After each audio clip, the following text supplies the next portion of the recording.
Right, well, thank you for coming. So yes, as Dan said, this is the second of my talks on sheaves of sets. So just to refresh you of what we covered in the first talk, we covered the definition of pre-sheaves, both on topological spaces and then more generally on small categories.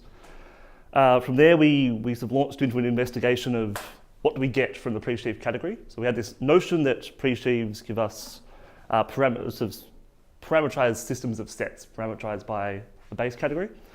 We looked at the fact that because of the Oneida embedding, sending a category to its category of pre-sheaves by embedding U goes to H of U doesn't give us any more morphisms between representable functors, but it did give us more sub-objects. So those sub-objects were sheaves. Now, from there, we were sort of motivated by this idea that geometrically, we'd like to glue sort of locally these parameterized spaces. So we don't want to just say we've got this loose abstract collection of sets. We actually want it to sort of respect some sort of local structure. So we defined this on topological spaces, and that gave us sheaves. And initially, that was just in terms of gluing sections of a sheaf. Then more sophisticatedly, in terms of an equalizer diagram, living in the category OX of open subsets of our topological space. And then we ended by proving the theorem that a pre-sheaf on a topological space is a sheaf if and only if the inclusion of each covering sieve into the representable functor induced a particular isomorphism. All right? And then from there I hinted that, that this is fantastic because it would allow us to define sheaves on categories, since the language of that theorem was sort of purely living in the pre-sheaf category, so it was sort of intrinsic to these so-called sort of parameterized sets. It was pointed out to me after that that was a disingenuous statement because really in the statement of that theorem I talked about a covering sieve, and we didn't actually have a notion of a covering sieve yet for arbitrary categories, or small categories. We only had covering sieves for topological spaces. So this talk, I'll be defining Grothendieck topologies. They'll occupy probably the first half of the talk. And Grothendieck topologies are going to simultaneously give us a generalization of topologies on sets to a similar object on categories, and also tell us what we mean by covering sieves on a category. Now, a Grothendieck topology, like a topology on a set, will have a basis, so I'll cover that briefly, and then I will show you that indeed it does give a generalization of a normal topology. After that, we'll get to some more sort of fun stuff, I suppose, and I'll show how you can kind of discover Grothendieck topologies for yourself using basic algebraic geometry. So really going from the idea of zero loci polynomials, which I'll define later, you can sort of stumble across things that look like they should be open covers of some topological space, but sort of aren't. And from there, I'll finally define the Zariski site and Zariski topos, which will be an important object in the rest of this seminar. Okay, so I'll begin.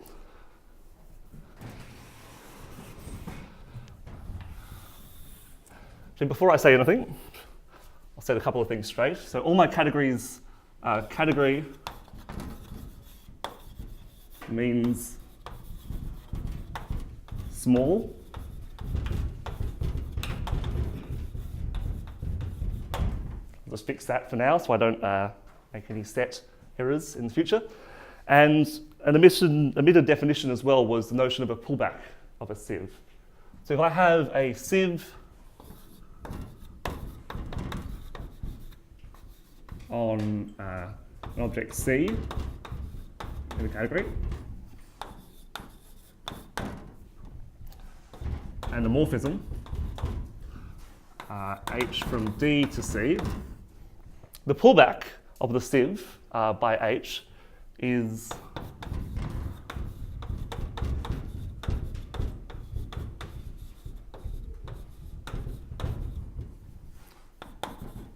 noted H star of S. What's that going to be? So that's going to be all morphisms F into D such that, let me just check I'll get my notation right. So the codomain is D such that H after F is in S. So this is going to be important in defining Grothendieck topologies. Okay, so what do we actually want from a notion of topology? So we certainly need, so classically, topology takes a space, takes a set, I should say, and it declares these subsets, these elements of the power set are open. So what we're doing there is we're declaring what open covers should be for both the space but also subspaces. This is kind of the philosophy that Grothendieck topologies follow.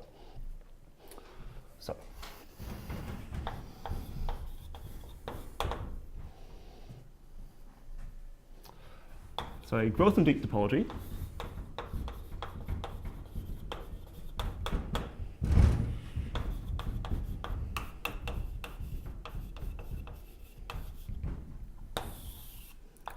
on a small category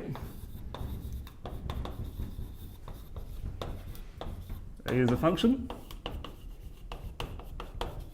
which we'll call tau, which assigns to each object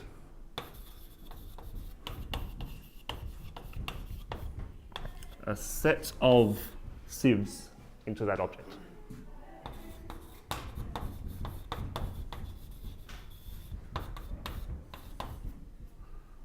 On C, satisfying some properties. So such that 1, we require that the so-called maximal sieve lie in tau of C. So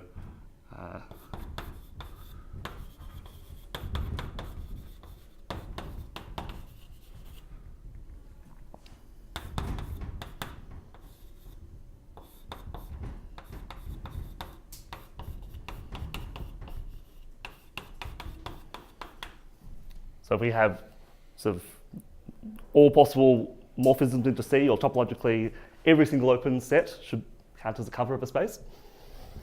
2, an axiom called stability.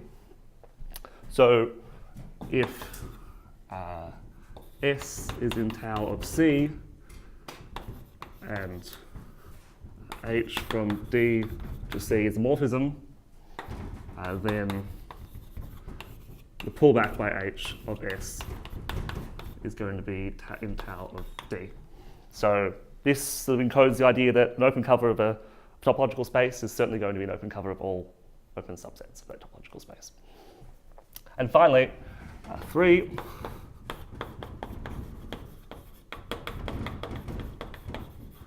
transitivity.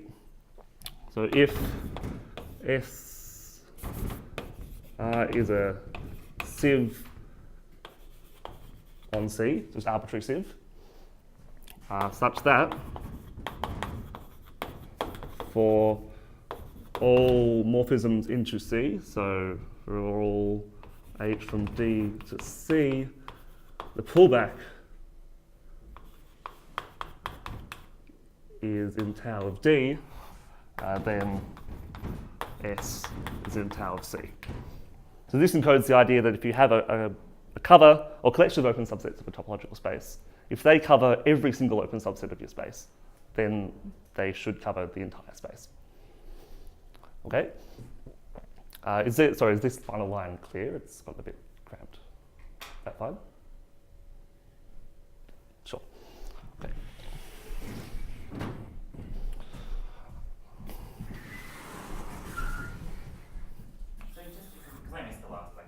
Sure. Can I think of a sieve as being the same system of open subsets of an open subset, or some choice? Yes, so a sieve is, for anyone not in the last lecture, is a system of open subsets for top of a space, which on a topological space, such that every subset of each of those open subsets lies in that system. Right. So it's closed under an, Okay. it's sort of right closed. If you like, it's a right ideal in the monoid under inclusion. All right, just continuing the definition. So a Grothendieck topology on a category C is a collection, a function which assigns to objects sets of sieves satisfying these properties. We call a pair consisting of a small category and a Grothendieck topology, so C and tau, a site.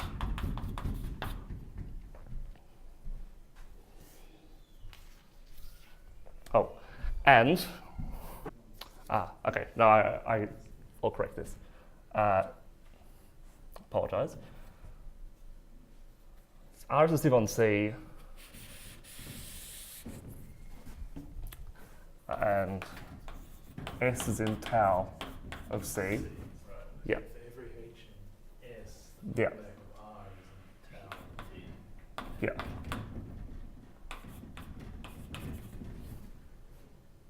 H, yeah, that should be an R, right.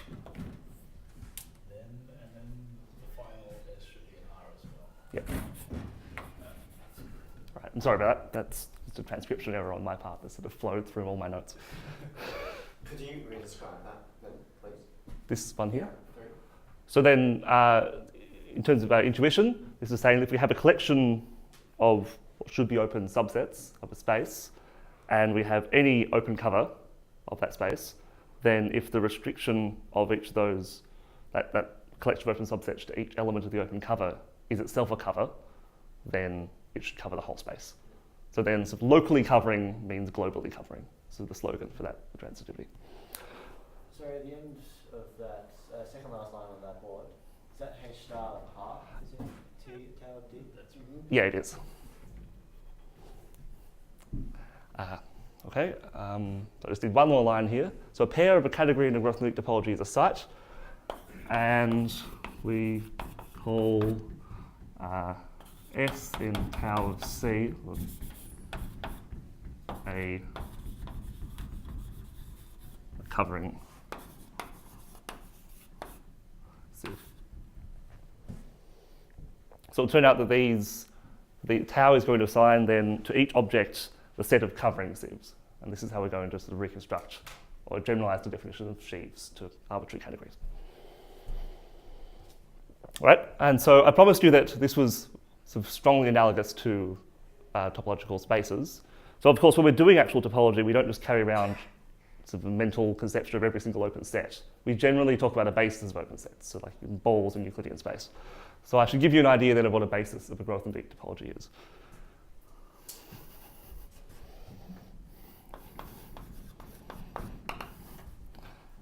So a basis for a Grothendieck topology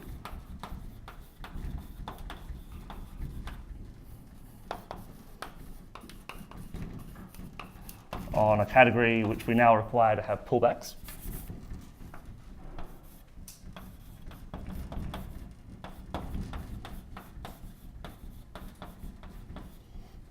is a function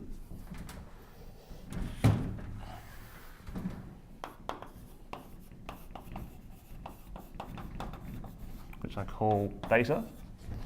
So assigning to each object a set of sets of morphisms into that object. So a set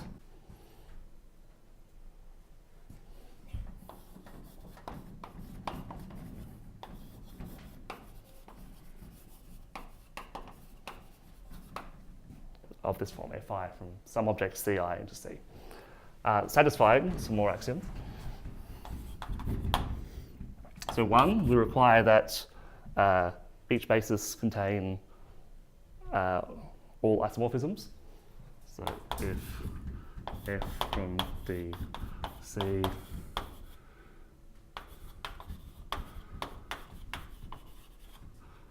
and the singleton set is in the basis on C. So this is the idea. So bases should capture, if you like, open covers which aren't closed under inclusion. So certainly we would require that for a topological space it had better cover itself. And so this is capturing this idea in a category.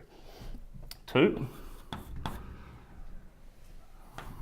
if we have a collection of morphisms into C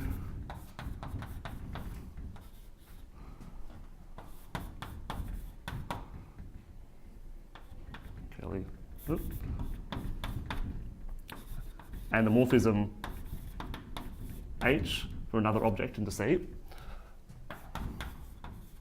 then this collection of of morphisms into C pulled back by H should be in the basis on D. So then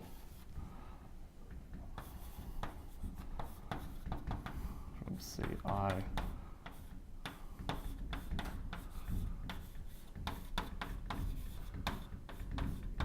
the basis on D. And finally,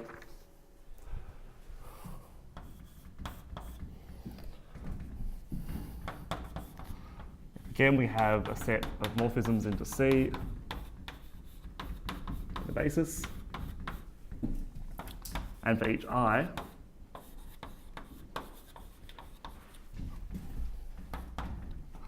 a set of morphisms by J from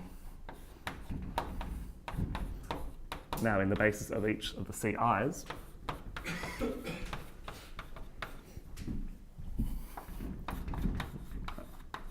So this is indexed by J, so I is constant in this set. This set's indexed by I. Then the composition of these. So then Fi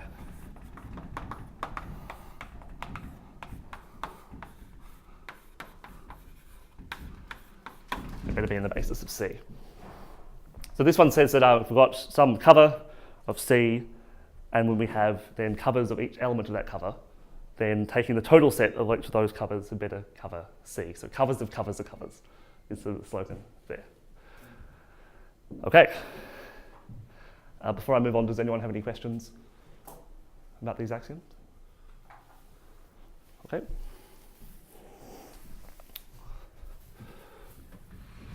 So, how do I think about the product? Yes, yeah. So in the category post-set of open subsets for topological space, pullbacks are intersections. Yep.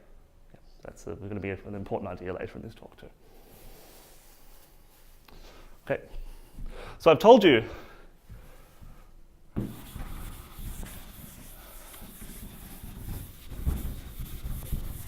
that this generalizes the notion of a topology in point set topology up to category theory. So I should actually show you that that a topology on the topological space induces the Grothendieck topology on the appropriate category. So this is the first example. So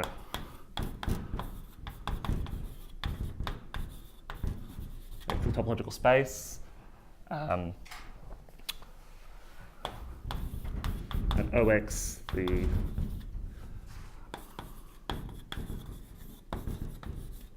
category of open subsets. Then a sieve on this category is so a right-closed set of morphisms into sort of a particular object. But then between each object, so in this category, between each object, there is either no morphisms between two sets, if there's no inclusion, or there's the inclusion morphism. So a sieve then can be identified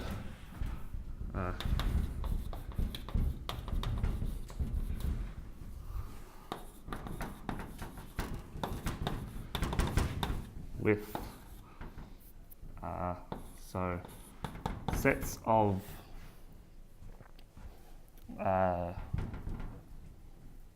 covers of C, so sieve on U, so sets of open subsets of U cover U, just open subsets of U such that if V is inside UI, then V is also in this cover. This is formally just saying that these are inclusion closed sets of subsets. So in this case then we define the Grothendieck topology by tau of U to just be all covering sieves. So all open covers that are closed undertaking inclusions of open subsets. So this is all UI equals U and so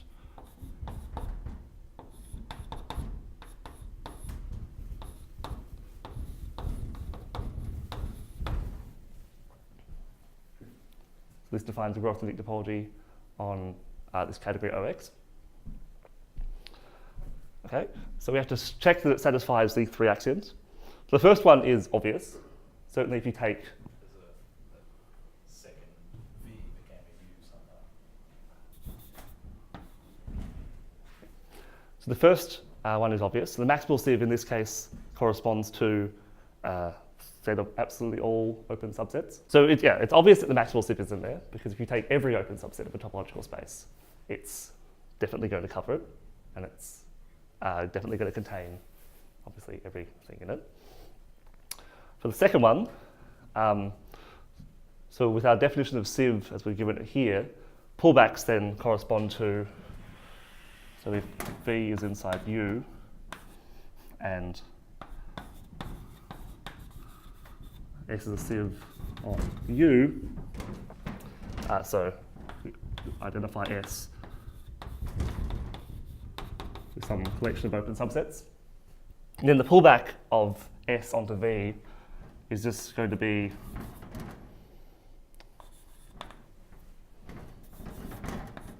I should write H for it's a morphism in this category, but this is an inclusion. So the pullback by H of S is going to be V intersected with. But then since S is certainly an open cover, and since V is inside U, then this definitely open covers V, and so it's still a covering sieve. So stability is also satisfied, and the same argument covers transitivity as well. I'll leave that as an exercise. Okay. So what this shows then is that this is sort of a good definition. We're on the right track in terms of extending the idea of a topology on a set to a category. We haven't just written down some bogus stuff. And now we're almost ready to define sheaves. Does anyone still need this? Okay.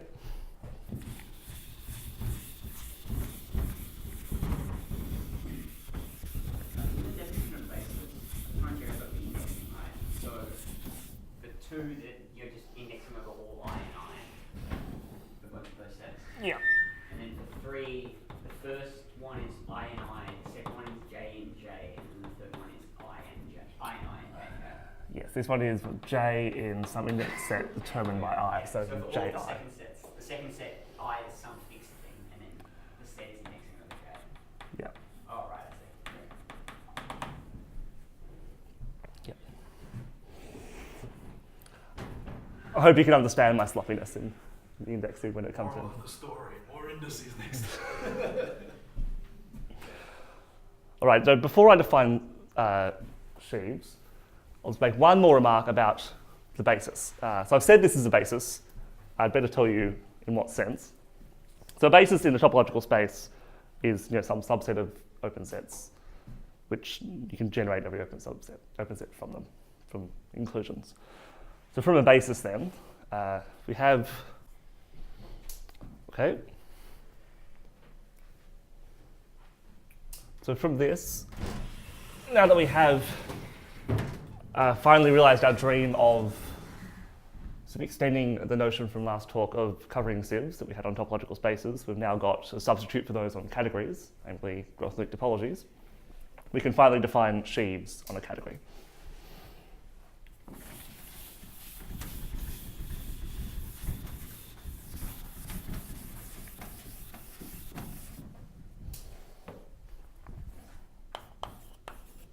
Definition. So let C be a category.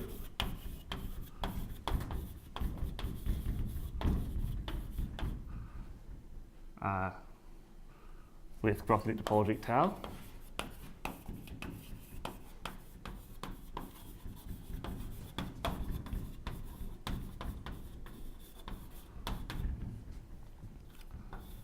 And F a pre-sheaf on C. Then F is a sheaf if for all objects C and C and all covering sieves on C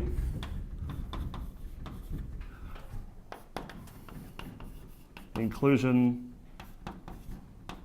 is of S as a subfunctor of HU, the representable functor coming from C, induces an isomorphism IS star from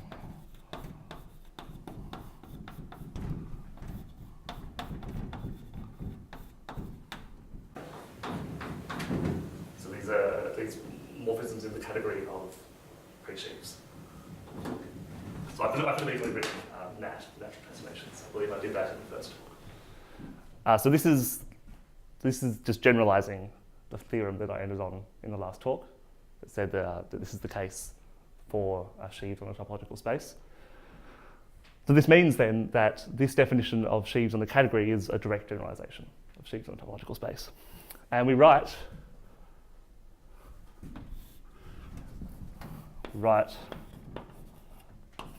SH tau C for the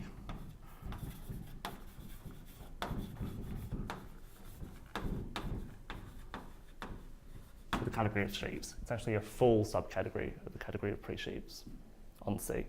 And note in the notation, we definitely need to keep reference to the topology tau because it's just changing the topology on the topological space is going to change what sheaves we can get. Certainly changing the topology on a category, the Grothendieck topology, is going to radically change the sheaves that occur. And that's where lots of fun happens in my experience anyway. All right, so now about halfway through the talk and we've realized our dream of defining sheaves on a category. So we started this last talk, this idea of parameterized sets, and now we wanted them to sort of respect local structure. And we decided that because sieves generalize the notion of an open cover, that respecting sieves in the sense of this definition or theorem at the end of last talk is the right notion of that, so it can be built from local data. So now we have these parameterized spaces that we are built locally. All right, so we've succeeded. But we don't really actually get any idea so far from this definition of what I've said in these last two talks, why anyone would have stumbled across this idea on their own. So sheaves made sense in algebraic geometry and complex geometry because we needed to keep track of functions. Grothendieck topologies seem to have just come out of nowhere. So I'm going to spend the rest of this talk kind of guiding you through how you can kind of discover Grothendieck topologies on your own.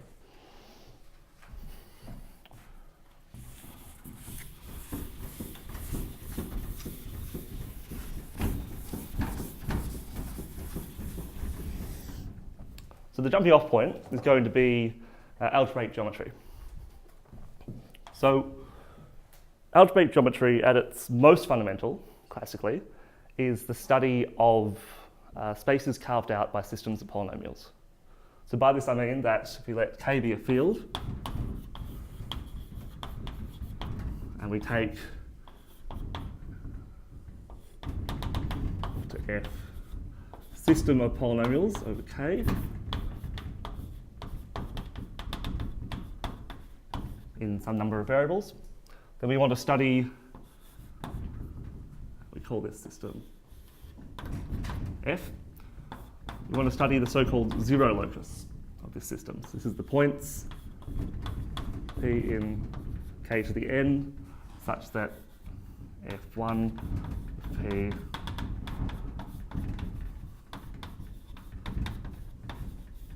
so it's the solution to this system of polynomial equations. So for instance, if we took the familiar equation x squared plus y squared equals 1, solution to this equation is just going to be the circle. So algebraic geometry is quite a fruitful area of study precisely because we can describe geometric objects in terms of really rigid sort of polynomials, so we really get hold of things. All right, now this is called zero locus of F, and we call Kn affine space. All right, so we've taken a system of polynomials, we've sort of made this geometric thing, it's a shape. And if we were living in the 1700s, we'd stop here, because we'd be doing Cartesian geometry and we would draw a picture and we'd be very happy. But because we're in modern times, we actually want to stick a topology on this thing. Did you have a remark there? Oh, okay. Okay, so we define a topology as follows. So as naturally as one could.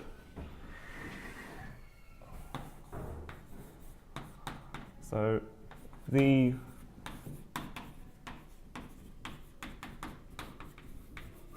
Zariski topology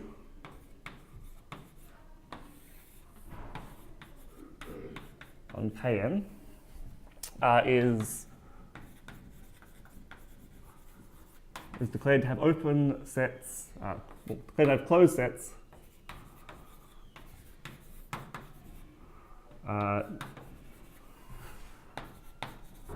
with 0 loci. Yes.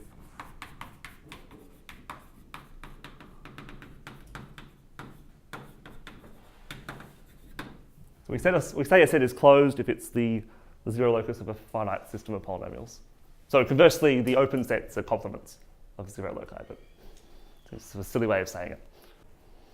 All right, so just as a quick example, so on k equals c, complex numbers, this topology is going to consist of finite sets because any system of polynomials is going to be a finite set of points. So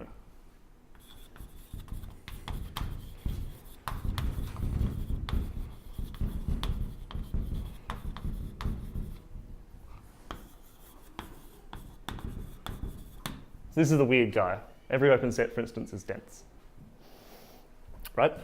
And then we take a 0 locus, so we have ZF sitting inside affine space. We just give it the subspace topology.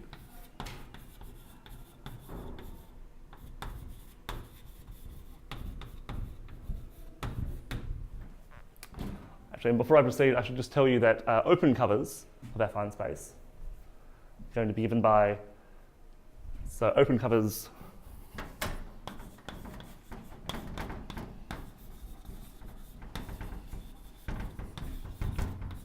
of Kn are given by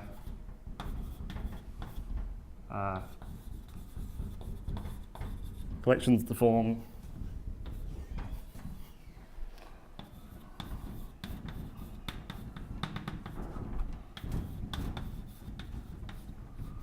where D of G is those points.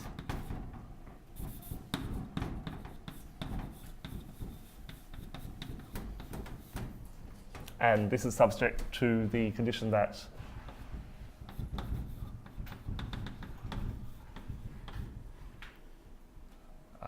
generates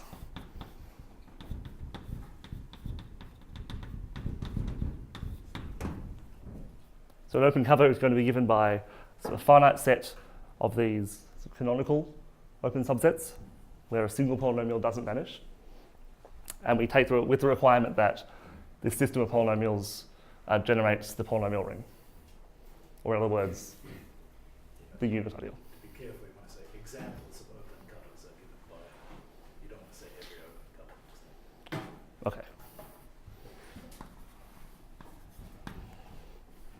All right.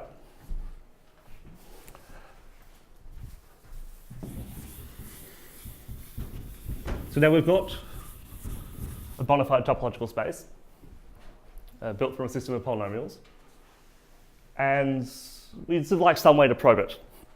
So the next lemma gives us quite an interesting way of doing this.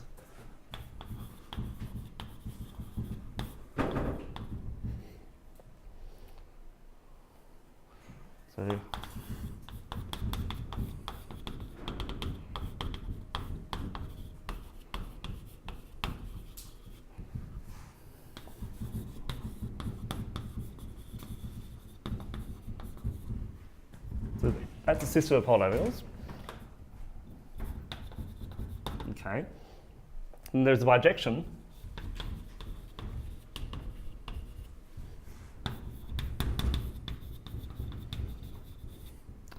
which takes the zero locus to the Helm set in the category of rings between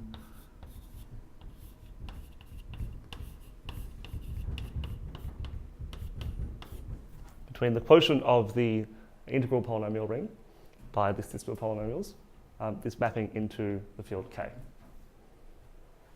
Okay, do I have time to prove this?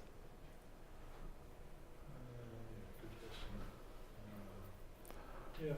I think to the extent you were planning to, it's fine. Okay. Well, I'll sketch the proof anyway.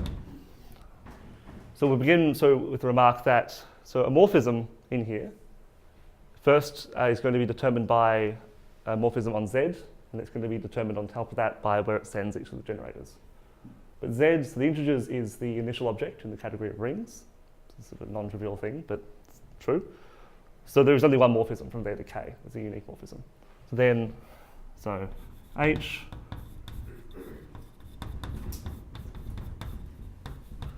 is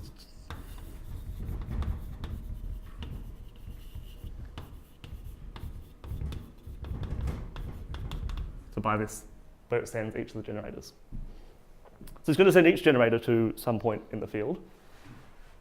And those generators, because these are ring homomorphisms, had better satisfy the relations imposed by this quotient. So what we're going to get then is that a morphism H is completely determined by the images of these generators. So it's going to be determined by a list of points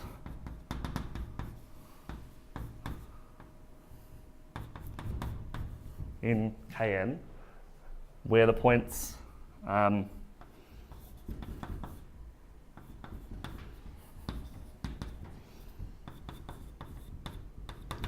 the points have to then satisfy the relations set by this system of polynomials, which is then equivalent to saying that these points just vanish on each of the polynomials in that system. So certainly then H determines a point in the zero locus of F. Then conversely, if we just take a point in the zero locus, we can determine a morphism by declaring that that's where it sends the generators.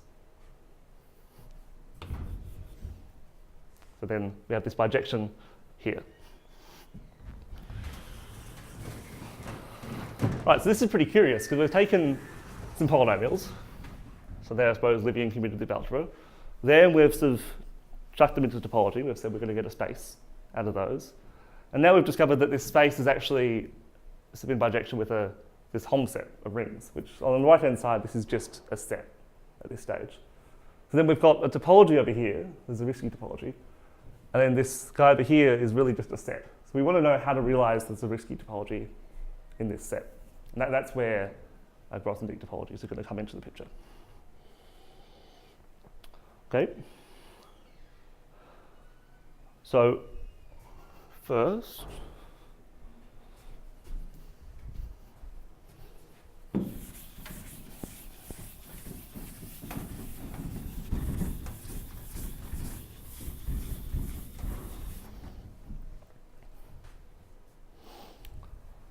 I need to make a remark.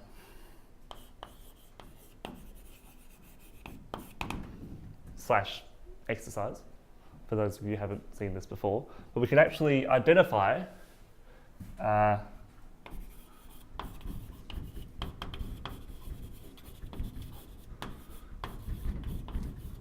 these generating open subsets, this basis, so this is the basis, dg, with the image under the projection into the first n coordinates of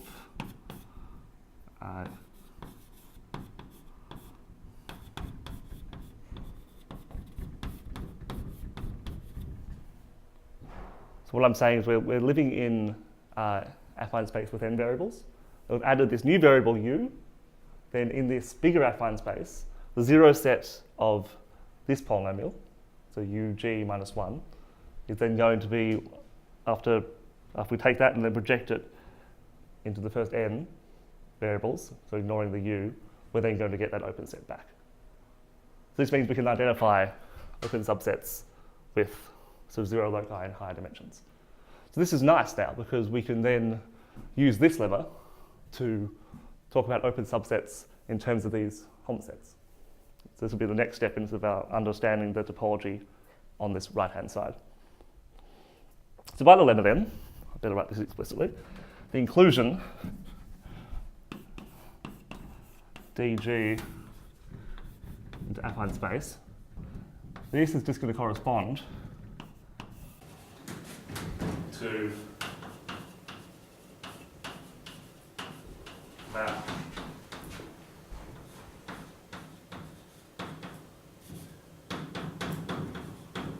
this Hom set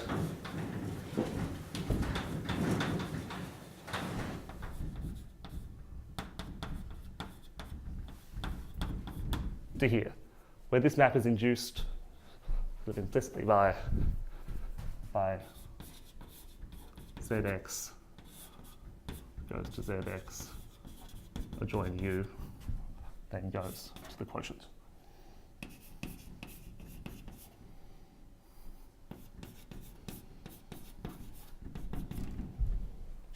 All right.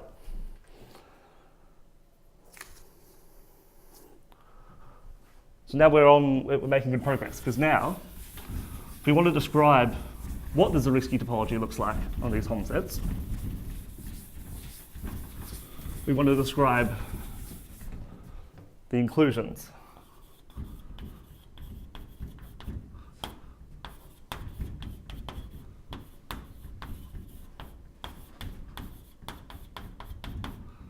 I want to describe these inclusions, but in terms of the right-hand side.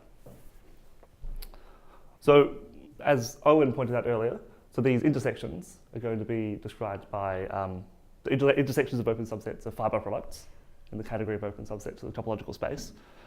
So then this, on the right-hand side, is going to correspond to the pullback of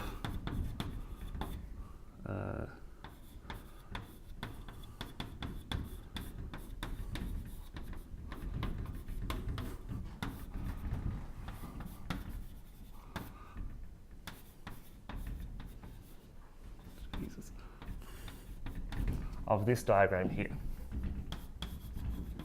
you actually say explicitly that ZF has the subspace topology in Kn? You define the topology. I did, yeah. You did.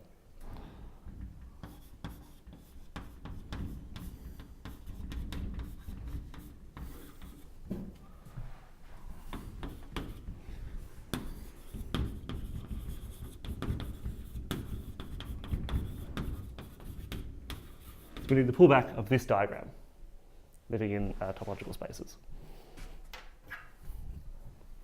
But then, because these Hom functors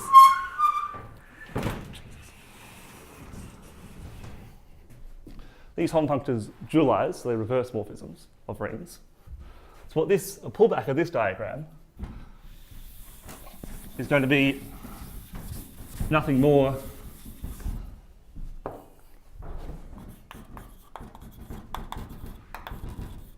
than a pushout.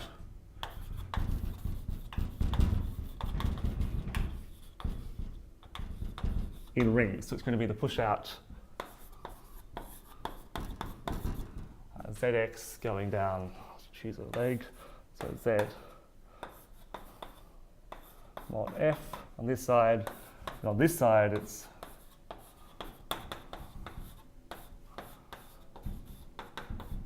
this morphism is the one written in blue above there, and this is just the quotient morphism. But we know exactly what this pushout is. If we've done any commutative algebra. This pushout is going to be at least isomorphic to the tensor product of these two rings over this ring. So we're going to obtain this ugly look in the eye.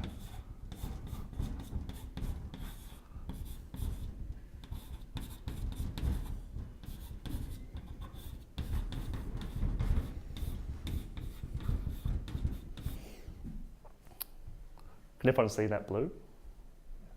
I sort of wish this room had better coloured chalk.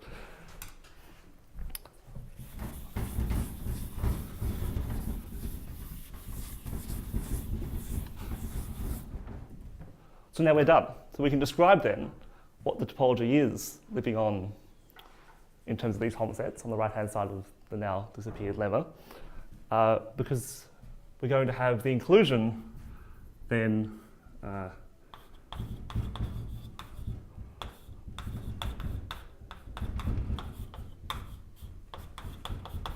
is this going to correspond to the reverse morphism. So it's going to correspond to this morphism down here, going from ZF into this tensor product. So we'll be going from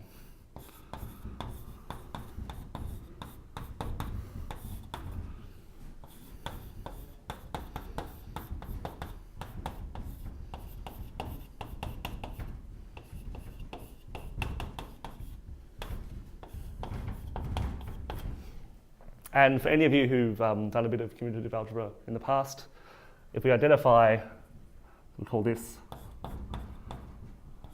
A, this map, then this right-hand side is isomorphic to A join the variable U mod UG minus 1, which is just isomorphic to the localization of A at G. So if you're not familiar with the concept of localization in rings, this is you've taken the ring A and you've declared that G and all of its powers are invertible now. All right, so now we can kind of step back from the picture and say that the following slogan.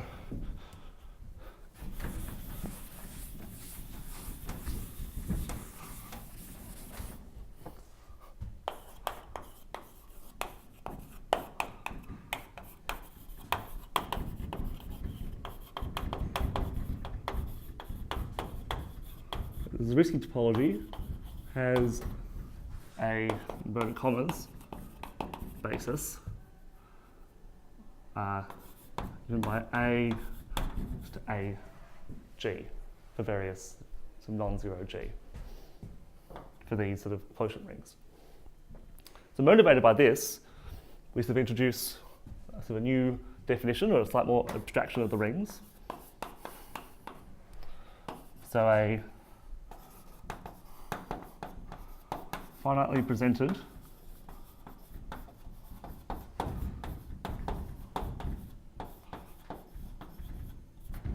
Z algebra is a ring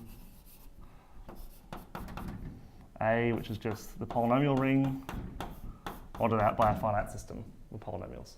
It's a finitely generated Z algebra, it's got a finite number of generators, and it's presented, so it's got a finite number of relations too. And we denote the category by so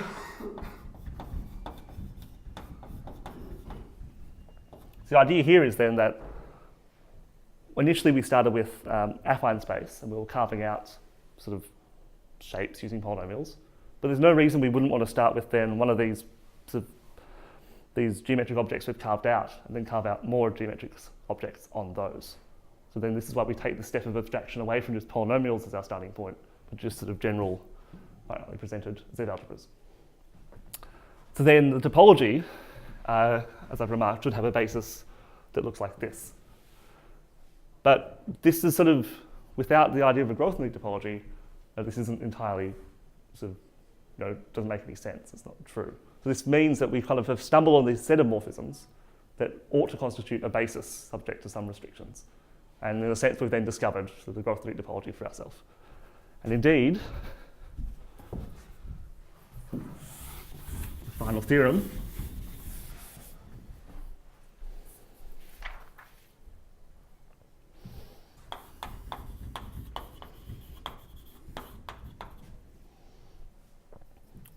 the assignment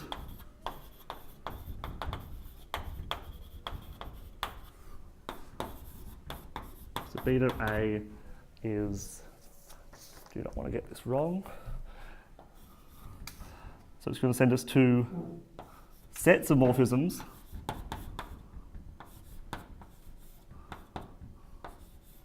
Suggest that indices I equals 1 up to k rather than what you're about to write.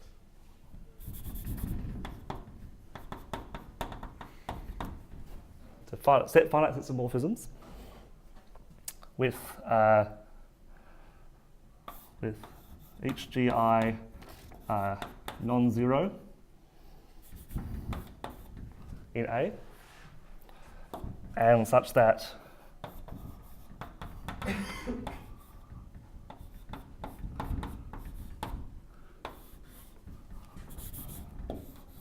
these gi generate the unit ideal in A, or they generate the whole ring A. So these are going to be then open covers. We'll see somehow the dual of open covers of these, the algebraic geometric objects. So the assignment then from this is a basis.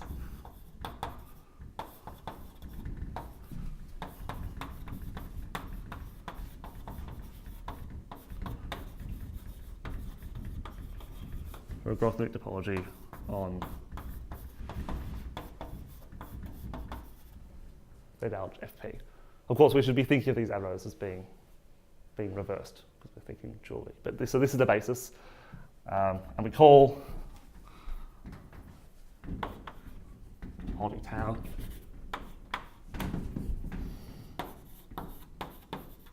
we call the site that we get with this topology on finitely presented Z algebras. We call this the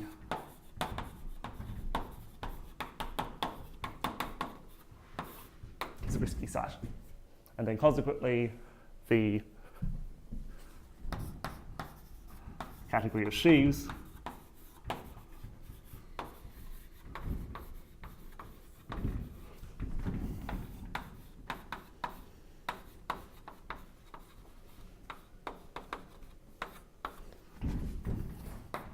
is the Zariski topos.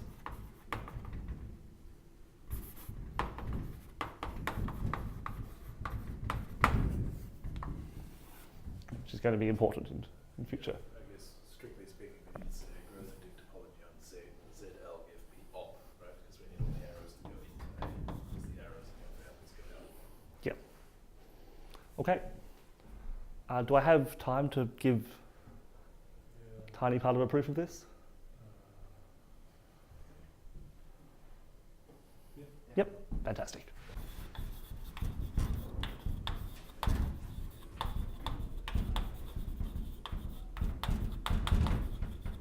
So I'll leave the first two axioms, the first two properties of a basis for Grothendieck topology as an exercise. They're quite easy, they're straightforward. The third one has got a little bit more some meat to it, so I'll give you that right now. Get rid of this. So what I need to show is that, so if I have so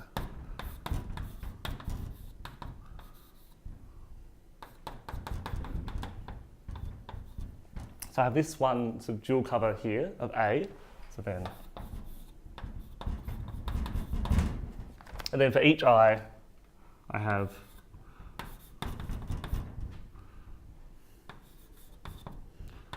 another, then a dual cover of each of these. This is going to be a successive localization.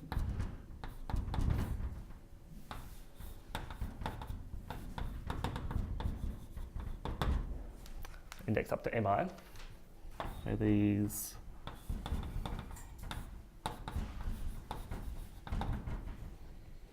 Please be a little careful with indices. So, yeah, that said there, you're generating J ranges from 1 to mi. Right?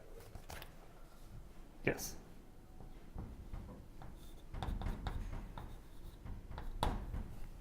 Okay. So I just showed that if I have these, then going from A to A localized at GI, then A localized at GI, then Fij, this is over all Ij, that this is the co-cover. So what I need then is that, yeah, I'll leave it at that statement for now. So I need this to be a co-cover.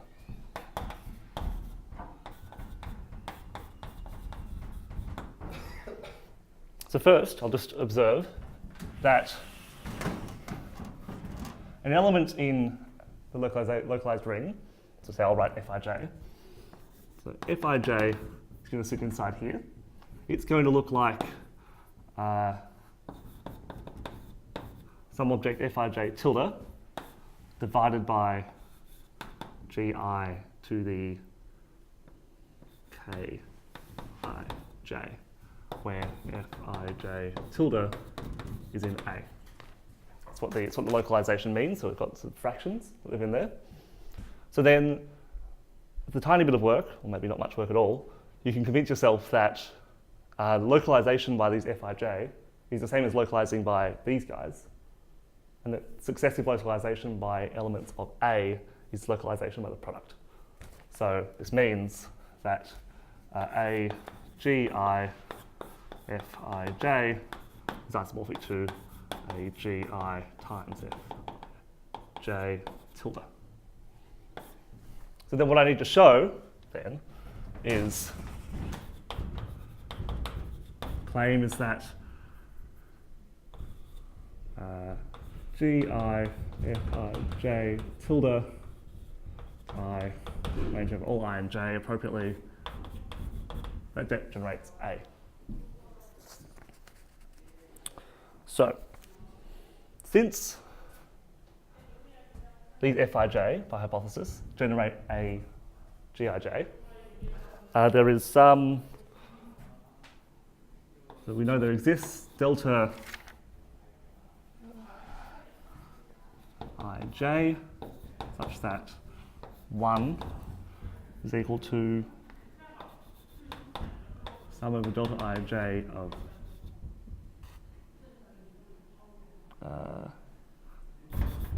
Fij in the localized ring here. So delta ij are an AGI, right? Yes.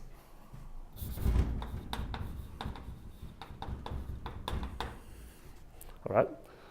So then replacing Fij with this fractionic form, that's equal to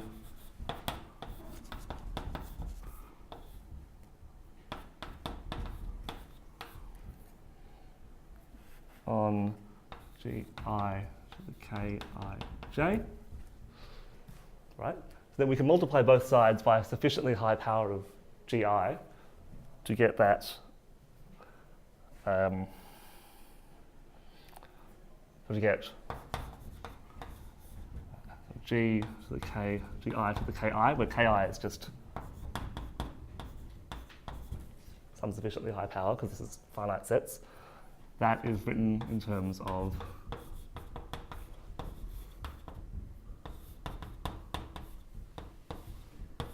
some possibly different constants here.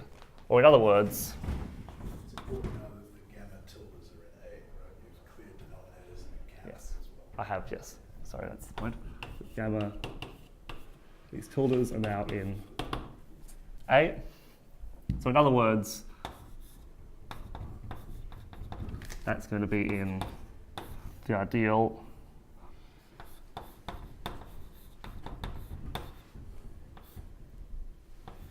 G's and F's are swapped there.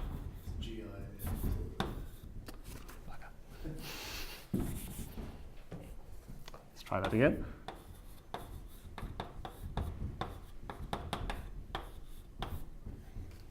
With the appropriate indexing. Yeah, for these large ki. So now we also know,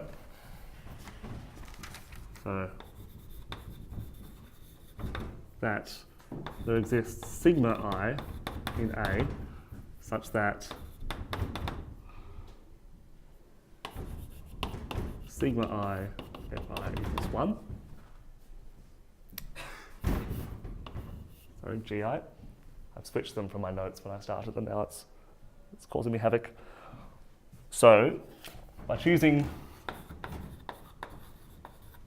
k sufficiently large, we have that 1 to the k, which is 1, is equal to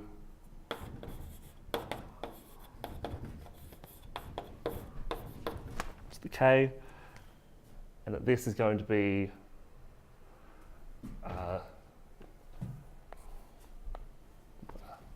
And this is going to lie inside the ring generated by gi to the ki.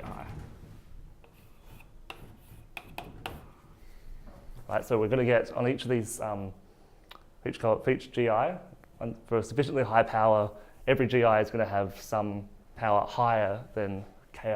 So then it's going to lie, so then this is going to be an expression of this ideal. All right?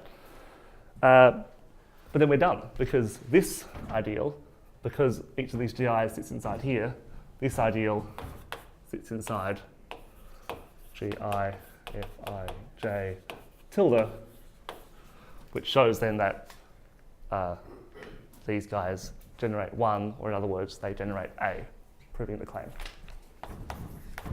This gives us the last condition, so that, in other words, covers of covers are covers. Works quite well. That's all.